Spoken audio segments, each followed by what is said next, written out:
I was a farmer back in '53, and our crops had suffered the worst drought in 40 years. And then we heard of a man called Wilhelm Reich, who claimed he could make rain using a machine he called the Cloudbuster.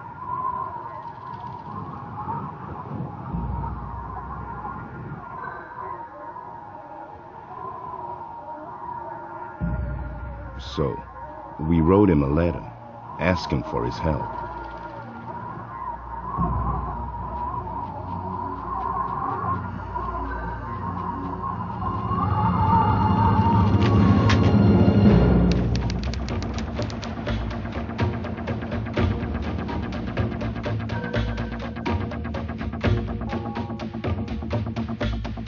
The offer was simple: money for rain.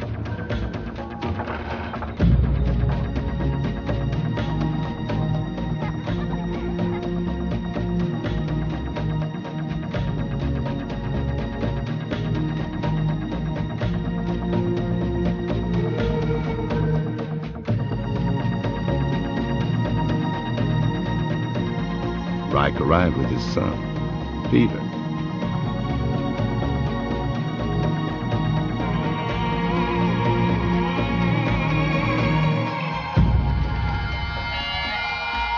He promised us rain within 24 hours.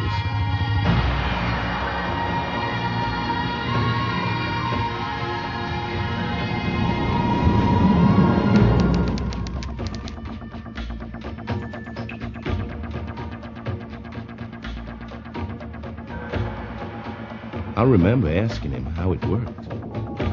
He said kinda like a lightning rod, using an energy he called Orgone.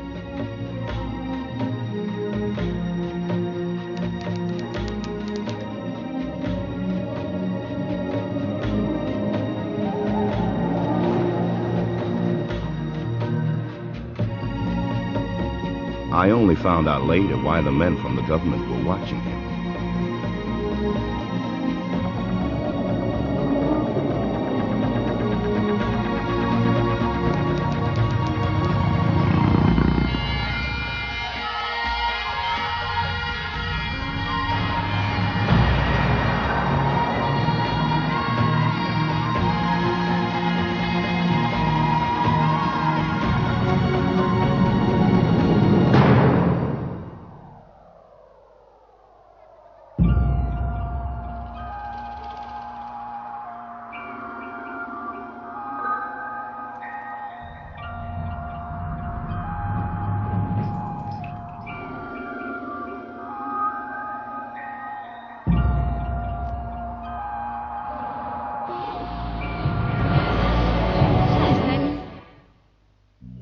If anything, I remember the air getting drier, but I didn't doubt him. Reich had a confidence that stuck to you.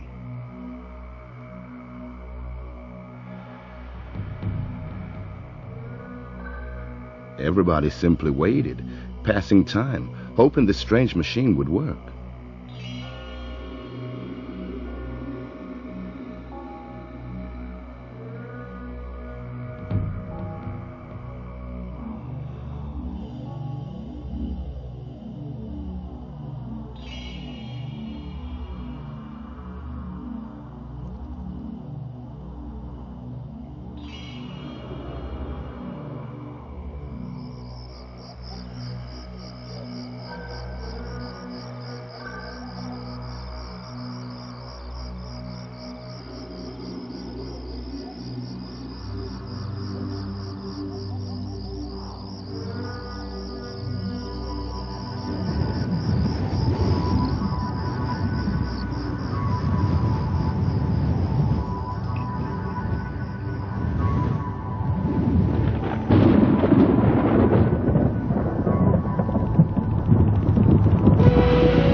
machine sure did something.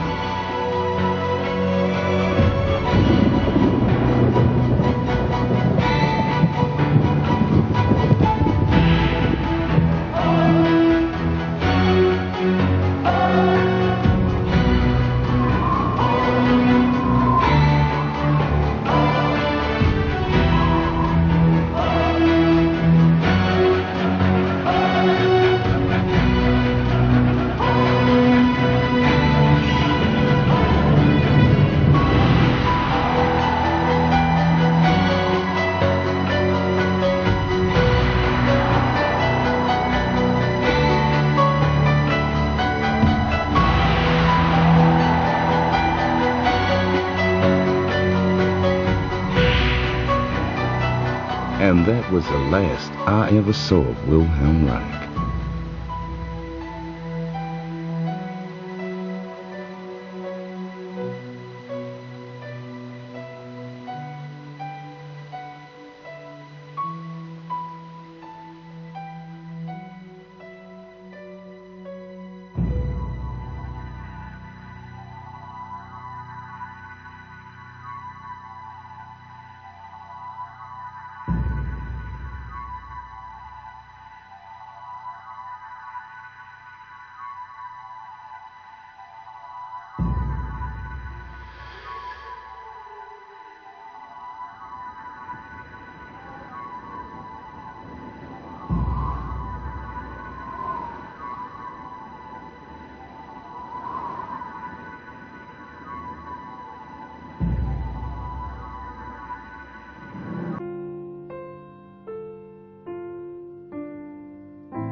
In the 1930s, Dr. Wilhelm Reich, a prominent Austrian physician and psychoanalyst, discovered a powerful new physical energy, and for the next 2 decades, devoted his life to the investigation of its laws and properties.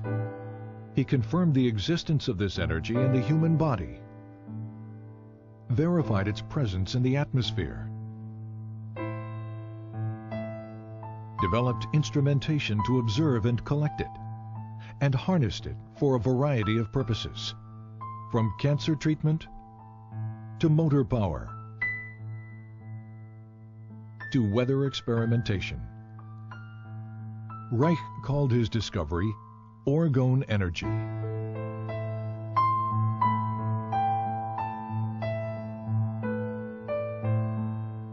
But tragically, it was a discovery that the world was not ready for.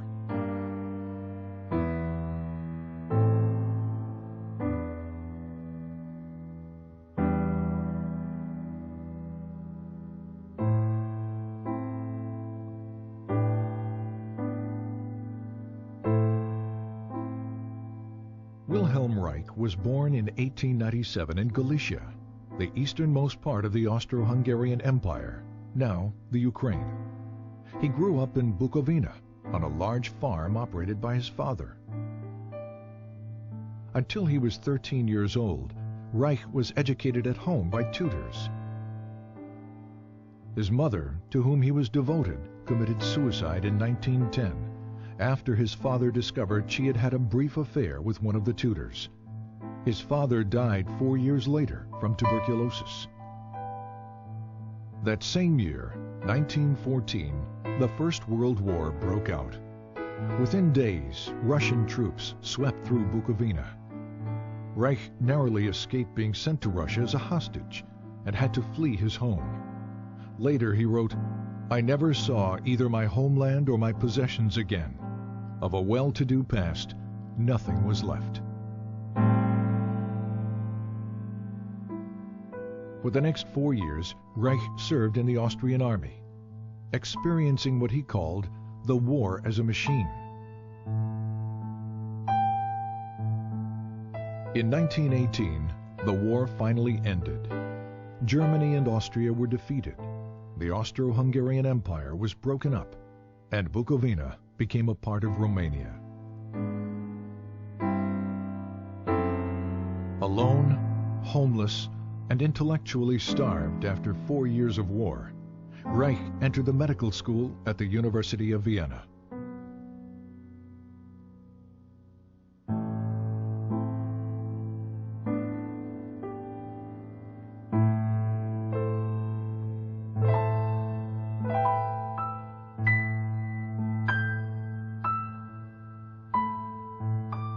Reich's recognition of the significance of sexuality drew him to the work of Dr. Sigmund Freud, the father of psychoanalysis. Soon he was considered one of Freud's most promising students. Freud had discovered that neuroses are caused by the conflict between natural sexual instincts and the social denial and frustration of those instincts. Freud had also hypothesized the existence of a biological sexual energy in the body. He called it libido, and described it as something which is capable of increase, decrease, displacement, and discharge, and which extends itself over the memory traces of an idea like an electric charge over the surface of the body. But as the years passed, Freud and his followers diluted much of this concept, reducing the libido to little more than a psychological energy or idea. By 1925, Freud had concluded that the libido theory may therefore, for the present, be pursued only by the path of speculation. Reich's clinical observations, however, demonstrated that sexual energy was more than just an idea, and that sexual satisfaction, in fact, alleviated neurotic symptoms.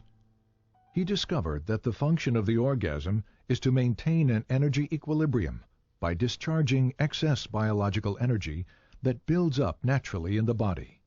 If that discharge function is disturbed, as it proved to be in all his patients, this energy continues to build up without adequate release, stagnating and fueling neurotic disorders. Reich's orgasm theory set him apart from his colleagues because it indicated that the libido was a real physical energy that possibly might be measured quantitatively. His clinical work also led to new therapeutic techniques designed to discover and eliminate any impediments to the flow and discharge of this energy. But the widespread existence of human misery forced Reich to conclude that the solution to the problem of neuroses was not treatment, it was prevention. You have to revamp your whole way of thinking, said Reich, so that you don't think from the standpoint of the state and the culture, but from the standpoint of what people need and what they suffer from. Then you arrange your social institutions accordingly. Freud, on the other hand, maintained that culture takes precedence, that sexual instincts must be adapted to the existing social structure. These conflicting positions led to an eventual break between Reich and Freud. In Vienna and later in Berlin, Reich devoted much of his time and money educating working-class people about the essential role of sexuality in their lives. I had 6 clinics in Vienna, said Reich, where people came and received advice once or twice a week. To provide medical and educational help was its purpose. To reach the greatest number of people, he worked within the socialist and communist parties to promote sex education, birth control, divorce rights, and better housing. Reich recalled that in Berlin there were about 50,000 people in my organization in the first year. Reich was also very outspoken about Germany's turbulent political climate. Unlike most members of the Berlin Psychoanalytic Association, Reich openly opposed the rise of the Nazi Party.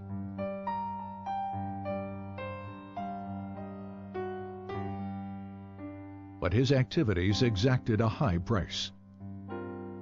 He was denounced by the communists and expelled from the International Psychoanalytic Association, calling these events catastrophes which threatened my personal, professional, and social existence.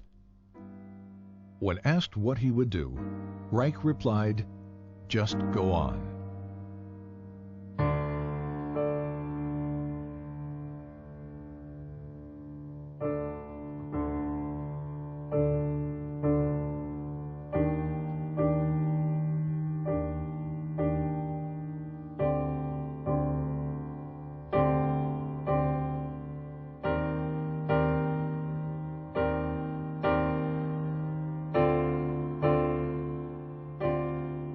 University of Oslo, 1935. While continuing to teach and develop his innovative therapeutic techniques, Reich began a series of laboratory experiments to verify the existence of a physical, biological energy expressed in the emotions. Using human subjects, Reich was able to demonstrate a charge at the skin surface directly related to feelings of pleasure or anxiety. The charge would increase when a subject experienced pleasure and decrease during feelings of unpleasure. From this, Reich concluded that pleasure is the movement of biological energy toward the periphery of the organism, while anxiety is the movement of this energy toward the center. He assumed this energy to be electrical. But was it? And did similar energy processes exist in more basic life forms? Reich discovered that under certain conditions, sterilized and unsterilized substances such as grass, blood, sand, charcoal, and foodstuffs disintegrate into pulsating vesicles that exhibit a bluish color. He called these vesicles bions. Reich observed internal motility in the bions, an effect of energy. He also found that certain bions revealed a strong radiation phenomenon, seen here as a white field around the organism, and that these bions could kill bacteria and cancer cells. This radiation confirmed the existence of an energy that did not obey any known laws of electricity or magnetism. Reich called this energy orgone because its discovery had evolved from his investigation of the orgasm function, and because this energy could charge organic matter. When he published his findings, the scientific and psychiatric communities responded with a vicious year-long attack in the Norwegian press. In the wake of this response, and the inevitability of a Second World War, Reich began to look to America as the future home for his work. In August 1939, Reich sailed for America on the last ship to leave Norway before World War II broke out.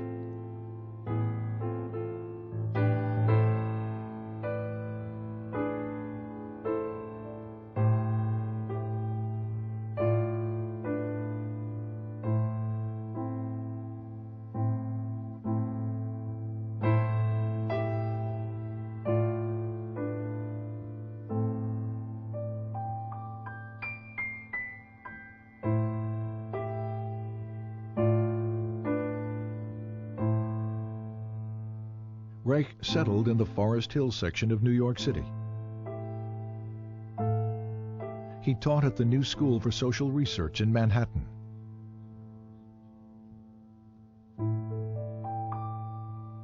Published his books in English. Trained American physicians in his therapeutic techniques. And pursued his investigations of orgone energy. Since the energy appeared to be everywhere and to permeate all substances, Reich had to find ways to isolate and collect it in order to study its functions and make it usable. Experiments demonstrated that organic or non-metallic materials, such as cotton, wool, or plastic, attract, absorb, and hold the energy. Metallic materials, steel or iron, attract the energy and quickly reflect it in both directions.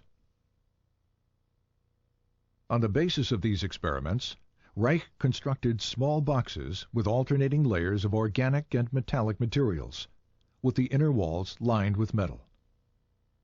The organic layers attract the atmospheric orgone energy, which is then directed inward by the metal layers.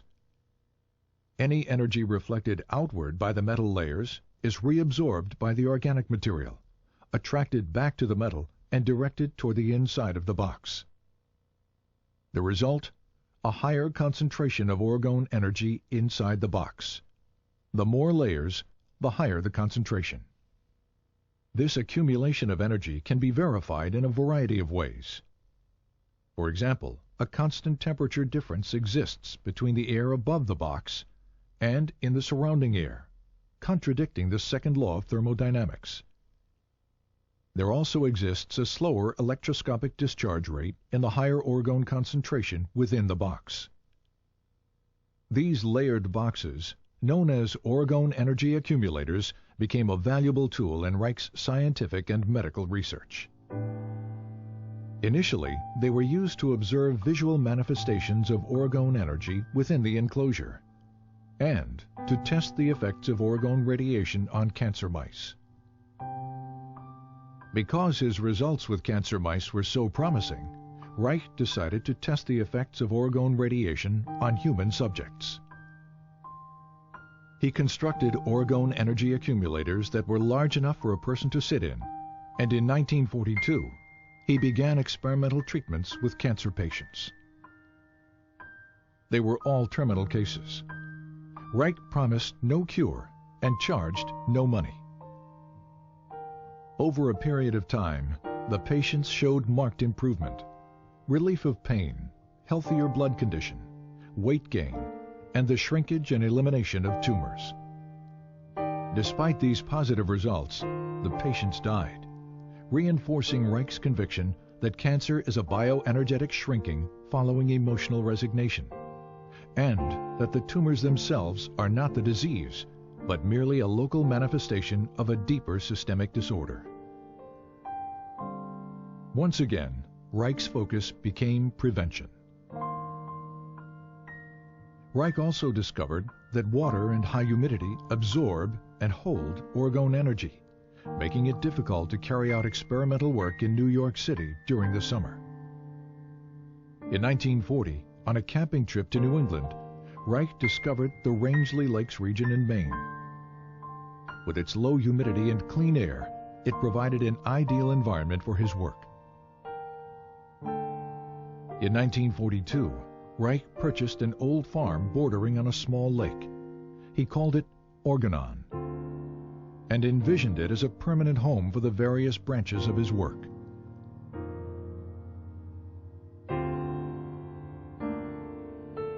In 1945, a student's laboratory was built.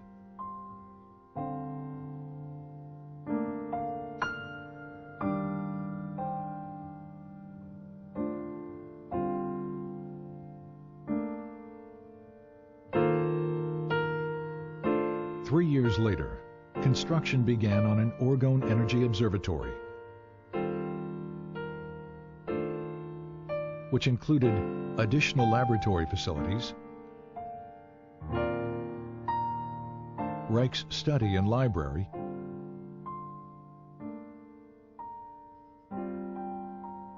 and outdoor observation decks. Funding for these buildings and for Reich's research came exclusively from his own income as a physician and teacher, and from loans and contributions by students. By 1947, after less than 8 years in America, Reich's work was attracting considerable interest as orgone research expanded into new areas of psychiatry, medicine, and biophysics. One of Reich's most significant new developments was the discovery of a motor force in orgone energy that had enormous practical implications.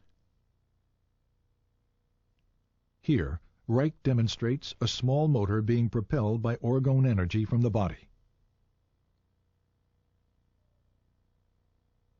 And here, motor power is provided by orgone energy harnessed from the atmosphere.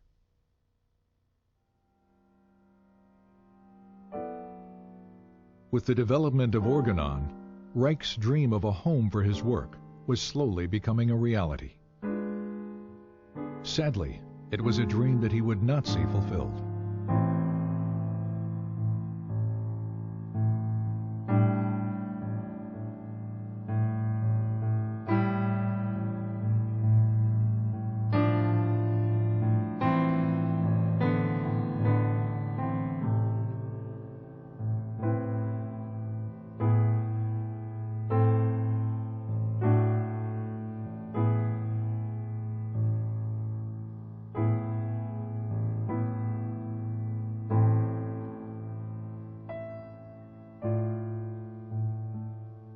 In 1947, this article, written by freelance journalist Mildred Brady, appeared in New Republic magazine.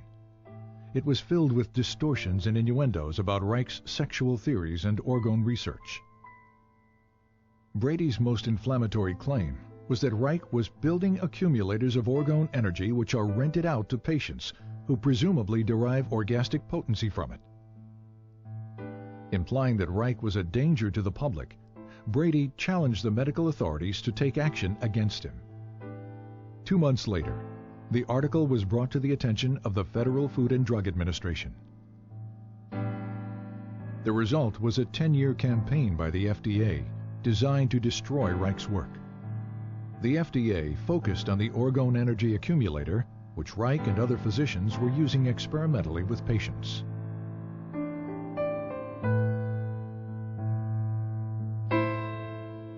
Convinced that the accumulator was being fraudulently promoted as a sexual and medical device, FDA agents spent years interviewing Reich's associates, physicians, students, and patients, looking for dissatisfied accumulator users. None were ever found. As the FDA attack continued, so did Reich's work. He continued to develop new ways to visualize, measure, and harness orgone energy from the atmosphere. The Cloudbuster, for example, was an experimental instrument that could affect weather patterns by altering concentrations of orgone energy in the atmosphere. A set of hollow metal pipes and cables inserted into water creates a stronger orgone energy system than that in the surrounding atmosphere. Water, which strongly attracts and absorbs orgone, draws the atmospheric energy through the pipes. This movement of orgone from a lower to a higher energy system was used by Reich to create clouds and to dissipate them.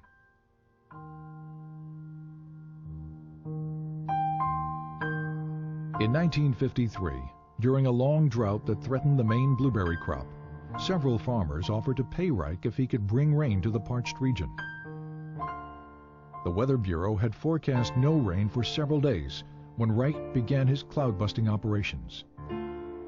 10 hours later, a light rain began to fall. Over the next few days, close to 2 inches fell. The blueberry crop was saved.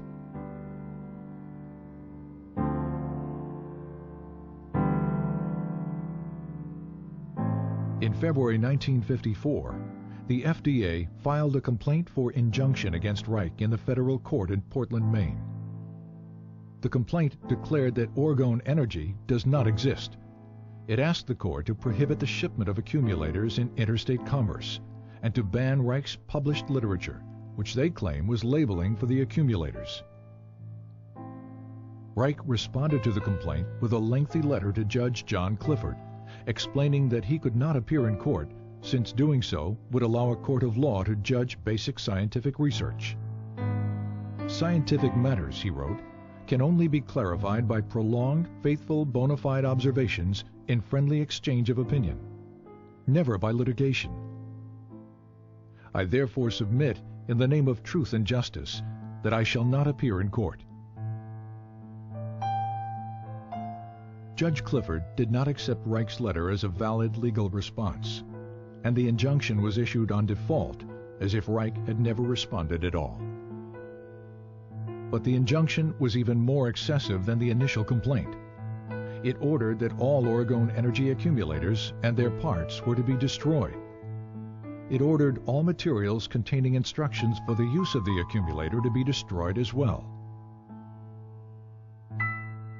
It also banned a list of Reich's books containing statements about orgone energy, until such time as all references to orgone energy were deleted. After the initial shock, Reich continued his work, traveling to Arizona to experiment with the Cloudbuster in the dry desert environment.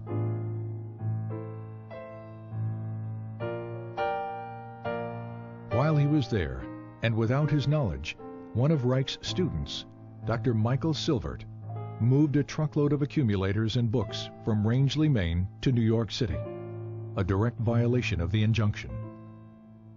As a result, the FDA charged Reich and Silvert with criminal contempt of court. In 1956, both men were found guilty. Reich was sentenced to 2 years in a federal prison. While Reich appealed his sentence, the government carried out the destruction of accumulators and literature. In New York City, several tons of Reich's books and other publications were burned in one of the city's garbage incinerators, including titles that were only to have been banned. This destruction of literature constitutes one of the most heinous acts of censorship in United States history.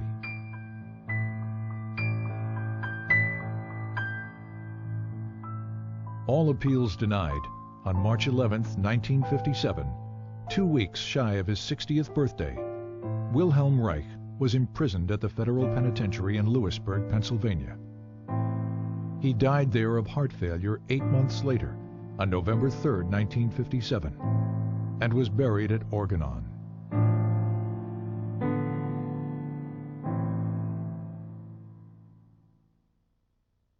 But the tragedy of Reich's death should not be allowed to overshadow the richness of his life, for while he lived, he was truly alive.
In the course of the history of natural science, it always happened that profound or true thoughts or true facts were always either distorted or flattened out.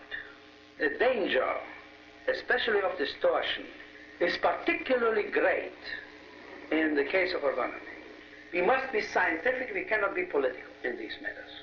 And I personally declare that I will be the first to fight with all my strength, with whatever I've got, against such a distortion of our principles.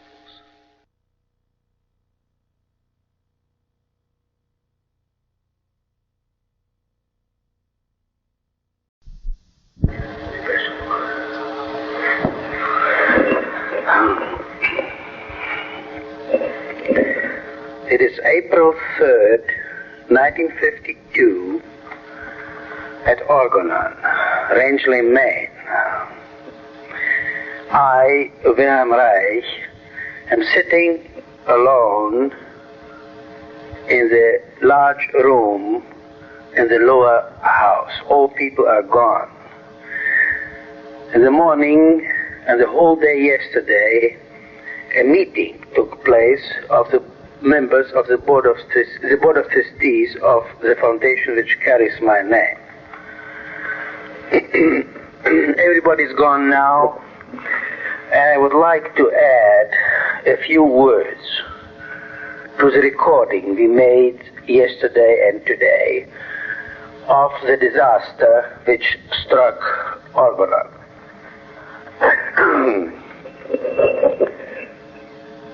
nobody here to listen to what I'm saying. The recording apparatus is the only witness. I hope that someone will, at some time in the future, listen to this recording with great respect. Respect for the courage that was necessary to sustain the research work in orgone energy and life energy all through these years.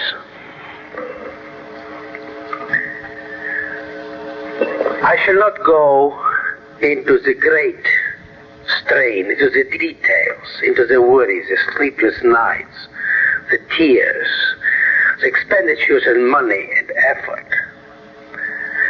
the patience which I had to have with all my workers and with all my students. I would like only to mention the fact that there's nobody around, there's not a single soul, either here at Orgone or down in New York, who would fully and really, from the bottom of his existence, understand what I'm doing and be with me in what I'm doing. They're all very good people. They're decent, honest, hard-working. I trust them. We are very good friends, all of them, or most of them.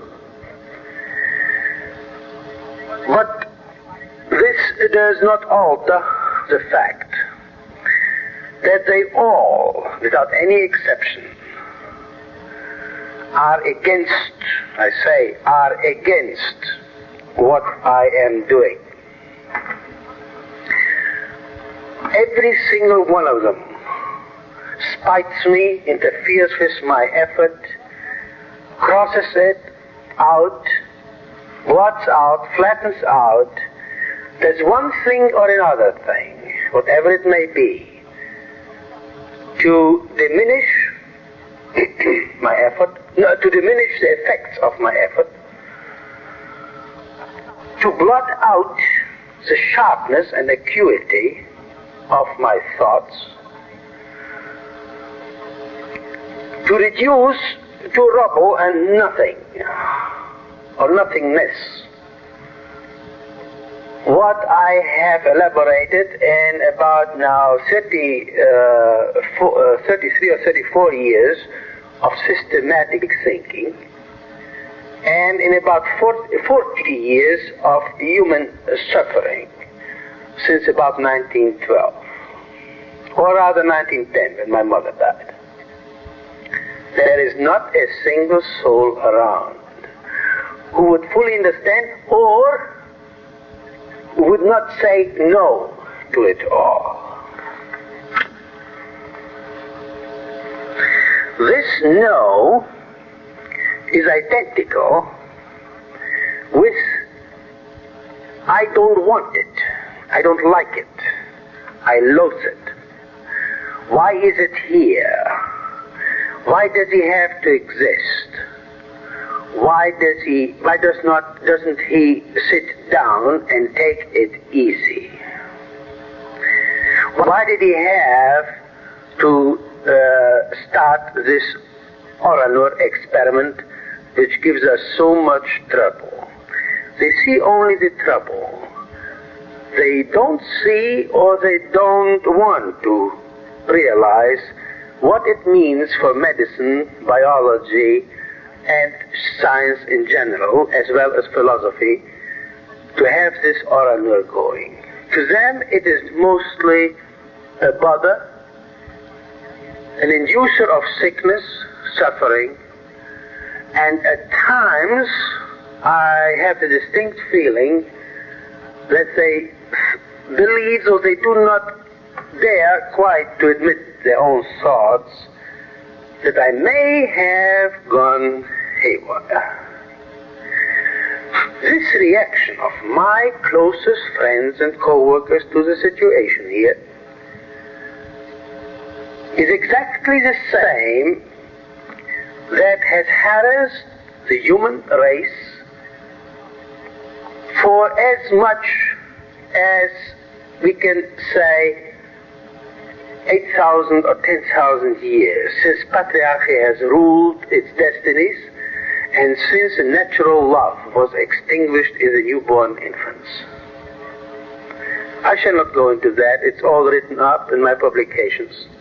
Whoever knows these publications also knows what that means.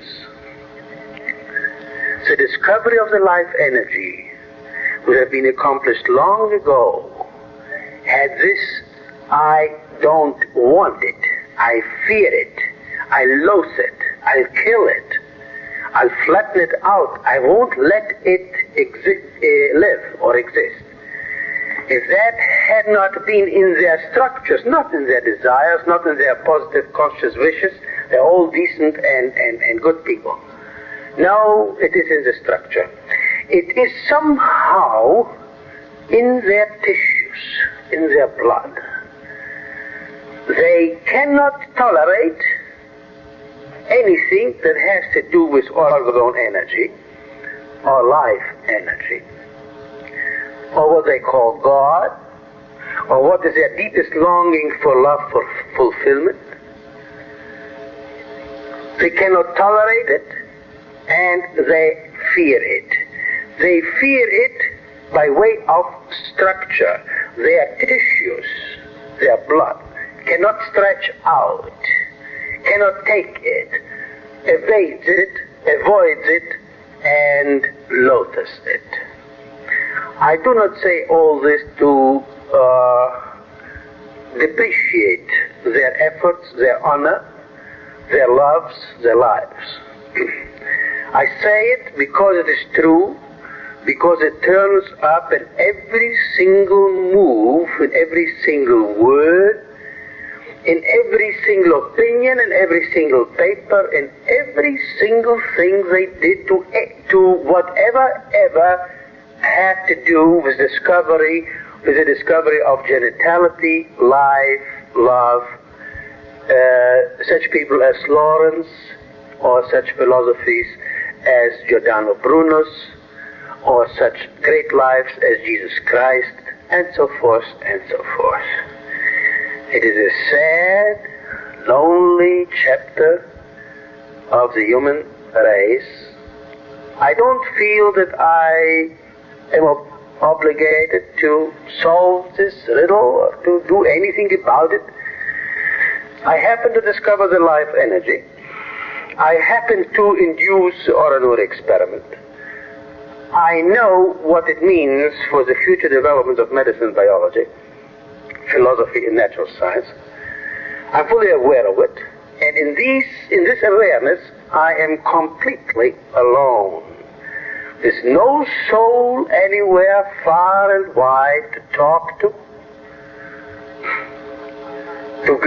give one's feelings, to let one's feelings go freely, to speak like as friends speak to each other. This is all.